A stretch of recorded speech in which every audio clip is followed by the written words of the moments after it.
Welcome back to Final Cut Pro with the Fro. Today I'll be showing you how to create a custom camera archive. This is very helpful because this is going to be an extra backup you can use to keep your footage safe in case you lose it anywhere else. The first method of doing this is you're going to want to head over to your desktop and you're going to want to find the memory card that you just imported into the computer, and mine is right here as EOS Digital. So what we're going to need to do to make this a custom camera archive is we're going to hold Alt and drag the memory card over. Now this is going to go onto the desktop, and I don't want it to go to the desktop because mine is with iCloud, and then when I need it, it will have to download and then I get access to it, so it could take a long time. So to avoid it going into the cloud, I'm going to drag this into my home folder, and as you can see right here, so this memory card is duplicating onto my home folder. It's converted 3 gigs of 35 gigs, so it's going to take about 10 minutes to do this, and what it's doing is creating exactly the same memory card onto my home folder. It has created an EOS Digital folder, so I'm going to click this, and you can find all the footage that you had on the memory card here. So these are all the clips I had on the memory card, including photos too as well. And the cool thing about this is if you don't want any of this footage, you can delete it here and it won't show up when you try to import it. So it's exactly like your original memory card, and say your original memory card got formatted or deleted, you would at least have one backup saved on your computer.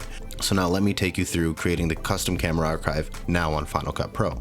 So inside Final Cut Pro, when you click import media, so the first thing you do when you get home is you'll want to come down here and select them all.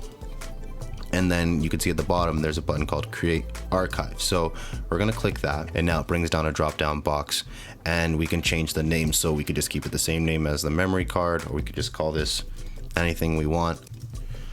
Okay, and you can save this wherever you'd like. I'll just keep it in my Final Cut Pro library where I save everything else. You can put this onto your home, the movies folder, wherever you feel fit, and it says the file size will be about 35 gigs, so I'll just go and hit create. So now that custom camera archive is done being created, I'm just gonna hit import media. What we're gonna do is go to my Lacy drive. It's inside Final Cut Pro library. And as you can see right here, it's the EOS Digital Test. That's what I renamed it, so we can click that there. And now inside here, we have the same exact footage that was on our memory card when we first imported. So now you could import this how you would normally import from a regular memory card. If anything crashes, if you have a library that fails on you and some of the footage gets corrupted, if you have this backup, you can re-import the footage from this backup and start up again. So it's very good to have these custom camera archives because you never know what can happen with technology, and it's always good to have a backup.